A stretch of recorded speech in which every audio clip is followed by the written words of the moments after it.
I booked a welcome home party after my daughter's surgery and invited my family. No one showed up. A week later, Mom sent, cousin's baby shower, $1,750 per person. Send it today. Not even a how is she feeling. So I sent $1 with a note. Best wishes. Blocked their numbers, killed every auto payment, and moved on. 2 days later, my sister showed up at my door with a stack of overdue invoices. My name is Derek Patterson. I am 36 years old. If there is one thing I learned about family, it is this: loyalty only flows one direction when you are the dependable one. I grew up as the middle child, the quiet one who never caused trouble. My older sister Michelle was the golden child, the one who could do no wrong. My younger brother Tyler got attention for being the baby. I was the one they called when rent was late, when the car broke down, when medical bills piled up. I never said no. That was my role. I thought that was what family did. My parents raised us in a modest home in Ohio. Money was always tight, but they made it work until my dad's health started declining in his 50s. That was when I became the emergency fund. First, it was a few $100s here and there. Then it turned into monthly transfers, mortgage assistance, utility bills, car insurance premiums. I was 24 when it started. By the time I hit 30, I was sending close to $2,000 every month without fail. Michelle never contributed. She married a guy with money and moved into a big house 2 towns over. Tyler worked part-time and lived with friends, always broke, always borrowing. But me? I was the one they leaned on. The silent provider. The backup plan. When my daughter Mia was born 8 years ago, things got harder. I was a single dad. Her mother left when Mia was 6 months old, deciding motherhood was not what she wanted. I never got child support. I never asked for help. I raised Mia on my own, juggling work, daycare, sleepless nights, and somehow still wiring money home every month because my parents needed it. Mia was my world. She was bright, curious, full of laughter even when things were tough. She loved drawing, making up songs, asking me 1,000 questions about everything. But last year, the doctors found something wrong with her spine. Scoliosis, severe and progressing fast. They said she needed surgery before it worsened. The operation was scheduled for early April. I told my family about it in February. I sent a group text explaining the surgery, the recovery time, how serious it was. My mom replied with a thumbs-up emoji. Michelle sent back a short message. Hope it goes well. That was it. No follow-up. No phone call. No visit. Tyler never responded at all. The surgery happened on a Tuesday morning. I sat in the waiting room for 5 hours, staring at my phone, praying. When the doctor finally came out and told me everything went fine, I cried in relief. Mia spent 3 days in the hospital. I stayed with her every night, sleeping in a chair beside her bed. She was scared, in pain, asking me when she could go home. I held her hand and promised her we would celebrate when she got out. Nobody from my family called. Not once. When we got home, Mia had to rest for weeks. She could not go to school. She could not play outside. She needed help with everything. I took time off work, barely managing bills, but I did not care. She was healing. That was all that mattered. I decided to throw her a welcome home party 2 weeks after the surgery. Nothing big. Just family. Cake, balloons, maybe some pizza. I wanted her to feel loved, to know people cared. I sent a message to the family group chat a week in advance. Mia's welcome home party, Saturday at 4 p.m. Would love to see everyone. My mom responded immediately. We'll try to make it. Michelle chimed in. Sounds good. Tyler never replied, but I hoped he would show up anyway. Saturday came. I spent the morning cleaning the apartment, setting up decorations in the living room. Mia helped me hang streamers even though she moved slowly. She was excited. She kept asking who was coming, if Grandma would bring her famous cookies, if Aunt Michelle would play games with her. I smiled and told her yes, even though I was not sure. By 3:30, everything was ready. The cake sat on the table. Balloons floated near the couch. Mia wore her favorite dress, the blue one with stars. She sat by the window, watching for cars. 4 o'clock passed. Then 4:30. Then 5. Nobody came. Mia looked at me with confusion in her eyes. Did they forget? I did not know what to say. I checked my phone. No messages. No calls. No apologies. Just silence. By 6 o'clock, Mia stopped asking. She went to her room without a word. I heard her crying through the door. I sat alone in the living room staring at the untouched cake. The balloons had started to sag. The streamers hung crooked on the walls. I felt hollow, angry, but mostly, I felt stupid for expecting anything different. I thought about calling my mom, demanding an explanation, but I knew what she would say. She would apologize, make an excuse, promise to visit soon. She would say Michelle got busy. Tyler forgot. It would all sound reasonable, and I would end up feeling guilty for being upset. So I did nothing. I cleaned up the decorations, wrapped the cake, and put it in the fridge. Mia stayed in her room for the rest of the night. I checked on her before bed. She was lying under her blanket, eyes open, staring at the ceiling. Her whisper cut through the silence. Do they not like me anymore? That question destroyed me. I told her they loved her, that something came up, that we would see them soon. I lied to protect her, but the truth was I did not believe my own words. The next morning, I woke up to a notification. A message in the family group chat. It was from my mom. I opened it, expecting an apology. Instead, I read this. Jessica's baby shower is next Saturday. Venue is booked, caterer confirmed. Cost per person is $1,750. Please send your payment by Wednesday so we can finalize the head count.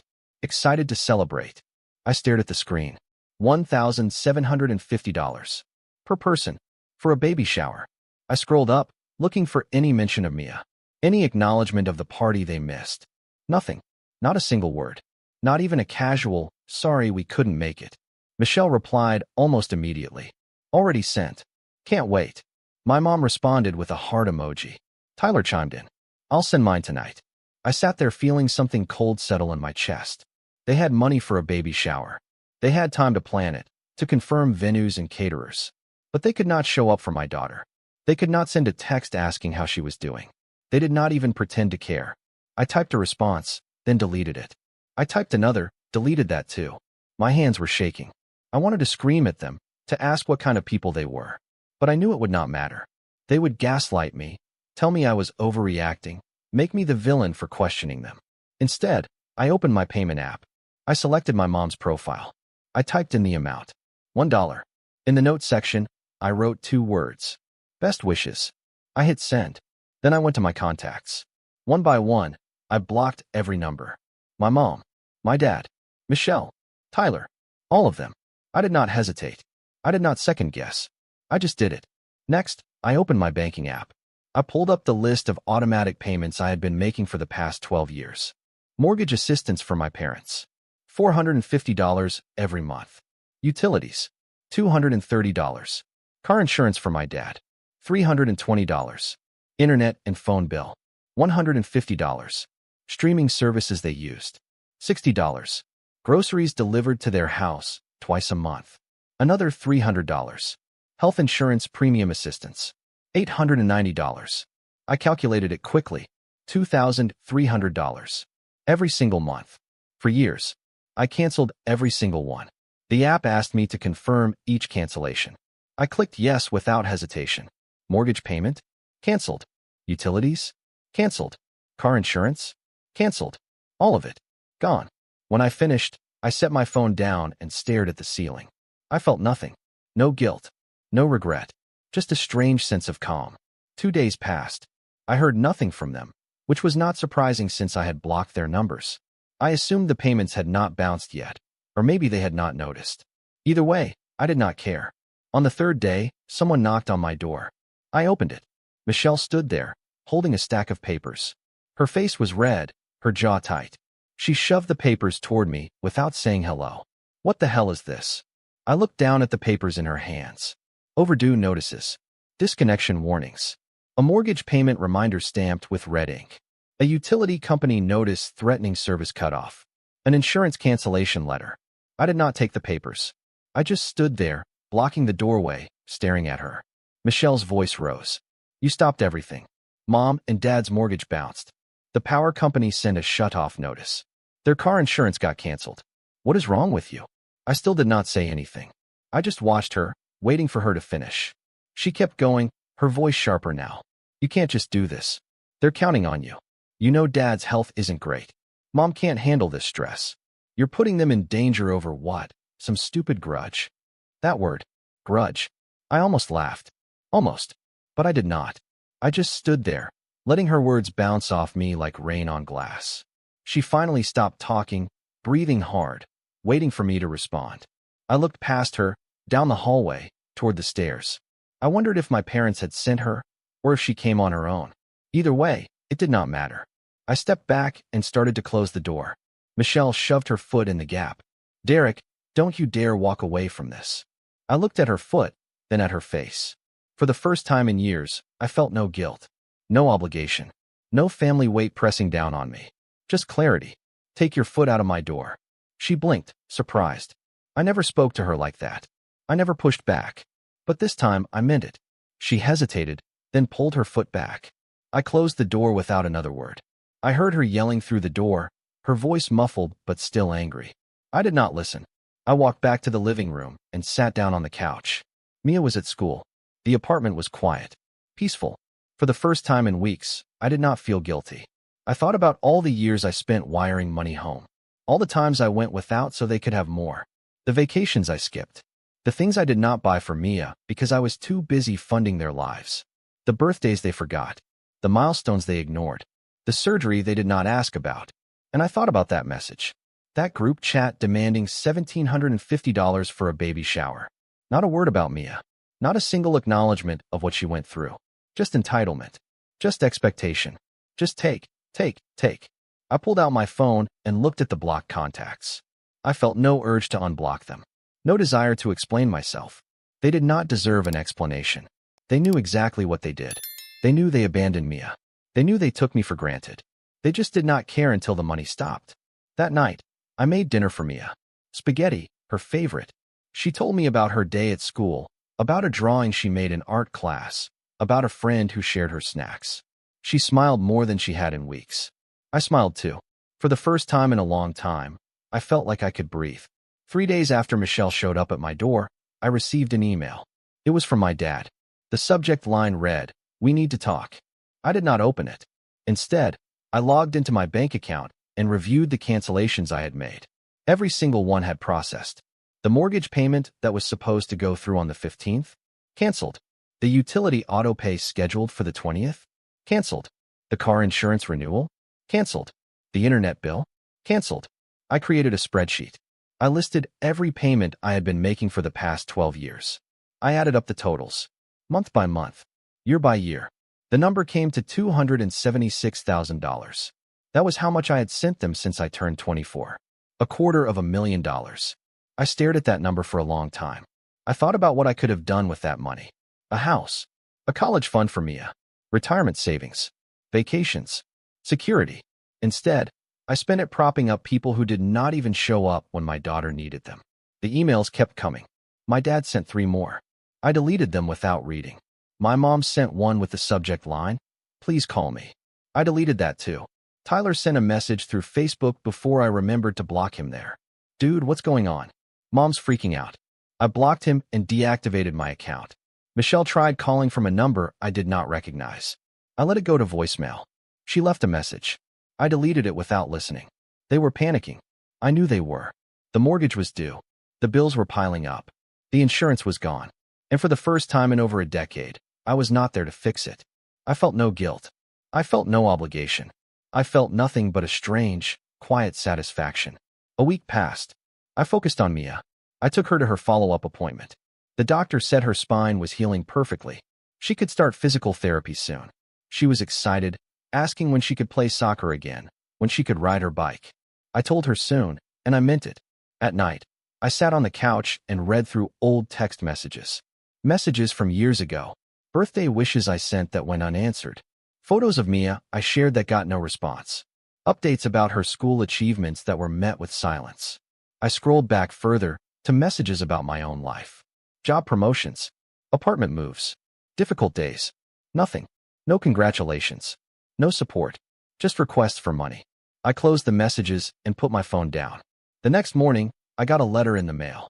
It was from my parents' mortgage company. It was addressed to me, marked as a secondary contact on the account. The letter stated that the payment was 30 days overdue and that foreclosure proceedings would begin if the balance was not paid within 60 days. I read the letter twice, then put it in a drawer. That evening, Mia asked me if Grandma and Grandpa were coming to visit soon. She missed them. She wanted to show them her drawings. I told her they were busy, that maybe we would see them another time. She nodded and went back to coloring.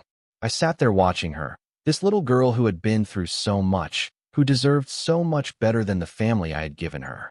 And I realized something. She did not need them. She had me. And I had her. That was enough.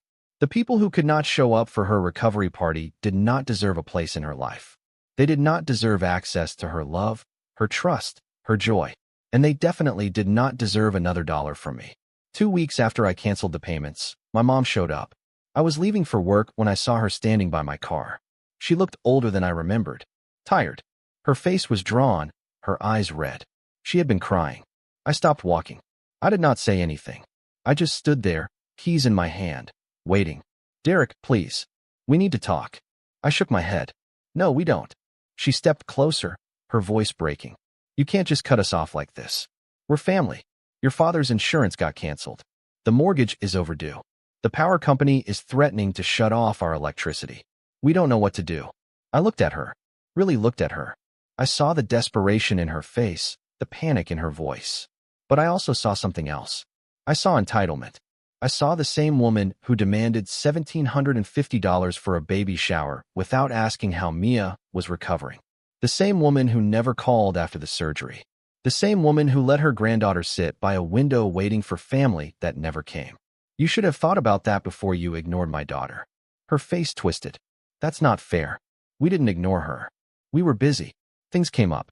You can't hold that against us forever. I almost laughed. Almost. You weren't too busy to plan a baby shower. You weren't too busy to ask for money. You just didn't care enough to show up. She opened her mouth to argue, but I cut her off. Mia asked me if you didn't like her anymore. She cried for hours thinking she did something wrong. And you didn't even notice. You didn't call. You didn't text. You didn't ask how she was. You just moved on to the next thing you wanted from me. Her eyes filled with tears. I'm sorry. I didn't realize it meant that much to you. That sentence. That one sentence. I felt something snap inside me. It meant that much to her. Not me. Her. The 8-year-old who just had surgery. The little girl who wanted her family to care. And you couldn't even pretend. My mom reached out, trying to touch my arm.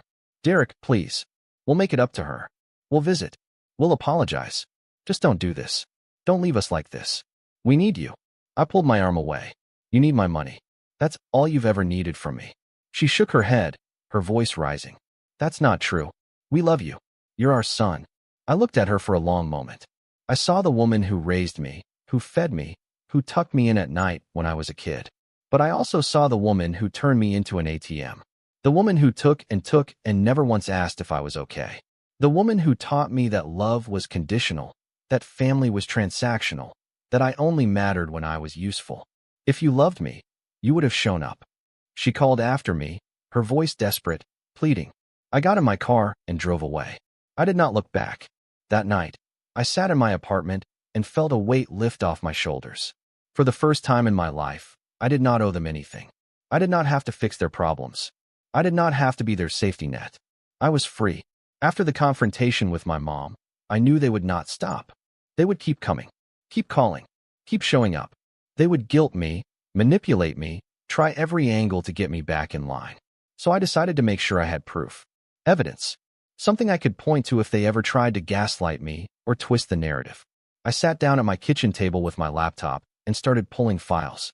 Bank statements, payment confirmations, transfer receipts. I went back 12 years, downloading every document I could find. The numbers were staggering. Month after month, year after year, I had been sending money. Sometimes it was small amounts. Sometimes it was thousands. I highlighted every transfer, every autopay, every manual payment. I organized them by category: mortgage, utilities, insurance, groceries, subscriptions, miscellaneous expenses. When I finished, I had a file over 200 pages long. I created a summary sheet. Total amount sent over 12 years: $276,000. Average monthly payment: $2,300. Percentage of my income: 38%. I stared at that last number. 38% of everything I earned for 12 years had gone to them. I had been living on less than 2/3 of my income, struggling to pay my own bills, skipping vacations, avoiding luxuries. Also, they could maintain their lifestyle. And they never once said thank you. I saved the document and backed it up on 3 separate drives. Then I pulled up my text message history. I scrolled back through years of conversations. I screenshotted every time I told them about something important in my life and got no response. Every time I sent photos of Mia and got ignored. Every time I asked for support and was met with silence. I created a second folder. This one was not about money. It was about neglect. About the pattern of taking without giving. About the one-sided relationship I had been trapped in. Next, I pulled up the family group chat. I scrolled to the message about Mia's party. The one where I invited them, and they said they would try to make it. I took a screenshot. Then I scrolled to the message about the baby shower. The one where they demanded $1,750 per person without a single word about Mia. Another screenshot. I put both images side by side in a document. The contrast was brutal. One message begging for family support. The other message demanding money. One ignored. The other answered immediately. I saved everything. Then I did something else. I pulled up the mortgage notice I had received. The one warning about foreclosure. I made a copy of it. I also printed copies of the cancellation confirmations from the insurance company, the utility company, and the internet provider. I was not planning to use any of this publicly. I did not want to humiliate them. I did not want to post it online or send it to extended family. But I wanted to have it ready in case they tried to lie. In case they told people I abandoned them for no reason. In case they painted me as the villain. I thought about my mom standing by my car, crying, telling me I was heartless for cutting them off. I thought about Michelle showing up at my door, yelling at me, accusing me of putting them in danger. I thought about the guilt they were trying to make me feel, the way they twisted the situation to make me the bad guy. But the documents told the truth. The numbers did not lie. I had given them everything, and they had given me nothing. I closed my laptop and leaned back in my chair. I felt calm, prepared, ready for whatever came next. The next day, I received a call from a number I did not recognize. I let it go to voicemail. When I checked later, it was my dad. His voice was shaky, weak. He talked about losing the house. He talked about not knowing what to do. He talked about me being the only one who could help them. He did not mention Mia. He did not apologize. He just asked for money. I deleted the voicemail. 2 days later, Michelle sent me an email. The subject line read, "You're tearing this family apart." I did not open it. I was done. Completely, utterly done. They had 12 years to treat me like family. They chose not to. Now they would live with the consequences. 3 weeks after I canceled the payments, the baby shower happened. I knew because Michelle posted about it on social media. Photos of a lavish venue. Tables decorated with flowers. A dessert bar. A photo booth. Catering trays piled high. Everything looked expensive. Everything looked perfect. I scrolled through the photos. My mom was there, smiling. My dad was there, looking healthier than he claimed to be. Tyler was there, dressed in a button-down shirt, holding a drink. The whole family was there. Cousins, aunts, uncles, everyone. Everyone except me. Everyone except Mia. I zoomed in on one photo. Michelle stood next to Jessica, the pregnant cousin. They were holding champagne glasses, laughing. In the background, I could see a banner that read, "Worth every penny." I stared at that banner for a long time. Worth every penny. $1,750 per person. For a baby shower. Meanwhile, they were crying poverty to me, begging me to restore payments, claiming they could not afford their mortgage. I took a screenshot of the photos. Then I did something I had been considering for days. I unblocked the family group chat. I did not send a message. I just watched. Within minutes, Michelle posted in the group, "Best day ever. Thank you everyone for making Jessica's shower so special." My mom replied with a string of heart emojis. Tyler commented, "Epic party. Worth it." I sat there staring at the screen, feeling that cold calm settle over me again. Then I typed, "Glad you all could make it to this. Wish you could have made it to Mia's welcome home party 3 weeks ago." I hit send. The chat went silent. No one responded. No typing bubbles. Just dead air. I waited 30 seconds. Then I sent another message. "Since we're celebrating, here's something worth sharing." I attached the document I had created. The summary of every payment I had made over 12 years. $276,000. Highlighted. Itemized. Dated. Then I sent the side-by-side screenshots. The message about Mia's party. The message demanding money for the baby shower. I wrote one more line. "You had money for this. You had time for this. You just didn't have either for an 8-year-old recovering from surgery. Enjoy the champagne." Then I blocked the group chat again. Permanently this time. I put my phone down and sat in silence. My hands were shaking, but not from anger. From relief. From release. I had spent 12 years being the dependable one, the silent provider, the backup plan. I had spent 12 years swallowing my feelings, making excuses for them, pretending it was okay. Now they knew. Now everyone in that group chat knew exactly what kind of people they were. And I did not care what they said about me anymore. An hour later, my phone buzzed. A text from a cousin I barely knew. I had no idea. I'm so sorry. Another buzz. A different cousin. That's messed up, man. You deserved better. Then another. Why didn't you tell us sooner? I always thought you were just close with them. This changes everything. I did not respond to any of them. I did not need their validation. I did not need their sympathy. I just needed them to know the truth. The next morning, I woke up to 17 missed calls, 6 voicemails, 12 text messages from numbers I did not recognize. I deleted all of them without reading or listening. Michelle sent an email. The subject line read, "You just humiliated our entire family." I deleted it. My mom tried to reach me through Facebook, Instagram, even LinkedIn. I blocked her on every platform. Tyler created a burner email and sent me a message that started with, "You're a selfish piece of garbage." I marked it as spam. They could scream into the void all they wanted. I was not listening anymore. 6 months later, I moved.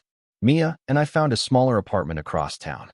It was quieter, safer, farther away from the chaos I had left behind. She loved it. Her room had big windows that let in morning light. She decorated it with her drawings, covering the walls with color.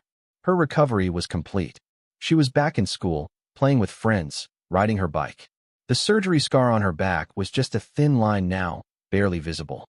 She never asked about my family anymore. She stopped mentioning them after the second month. I think she understood, in her own way, that they were not part of our lives anymore. I heard things through the grapevine. Cousins who reached out to check on me told me stories. My parents had to sell the house. They moved into a small rental closer to Michelle. My dad's car got repossessed. Tyler moved back in with them. Michelle stopped posting on social media for months. The baby shower photos disappeared from her profile. I felt no satisfaction in their downfall. No joy, just quiet acceptance. They made their choices. They prioritized money over relationships. They chose convenience over connection. And when the money stopped, everything else collapsed. One afternoon, I received a letter in the mail. It was from my mom. Handwritten. The envelope was wrinkled, like it had been carried around for days before being sent. I almost threw it away, but something made me open it. The letter was short. "Derek, I know you won't answer my calls. I know you've moved on. I just wanted to say I'm sorry. I didn't realize how much we hurt you and Mia. I didn't realize how much we took from you. I wish I could go back and change things. I wish I had been there for you when you needed me. I hope someday you can forgive me." I read the letter twice. Then I folded it and put it in a drawer. Maybe someday I would forgive her. Maybe not. But forgiveness did not mean letting them back in. It did not mean restoring the old dynamic. It meant accepting what happened and choosing peace over bitterness. I chose peace. Mia and I started new traditions. Saturday morning pancakes. Sunday evening walks in the park. Movie nights with popcorn and blankets. She told me about her dreams, her fears, her hopes. I listened. I was present. I was there. That was all she ever needed. Not a big family. Not expensive gatherings. Just someone who showed up. I thought about the welcome home parties sometimes. The empty living room. The untouched cake. Mia sitting by the window, waiting. I thought about how small she looked, how her voice cracked when she asked if they still liked her. And I thought about the choice I made. To walk away. To protect her. To stop pretending that blood made people family. Family was not about obligation. It was not about money. It was not about tradition or expectation. Family was about showing up. About caring. About being there when it mattered. And I was there. Every single day. One evening, Mia and I sat on the couch watching a movie. She leaned her head on my shoulder. "Dad, are you happy?" I looked at her. This brave, beautiful little girl who had been through so much. This kid who deserved the world. "Yeah, kiddo. I really am." And I meant it.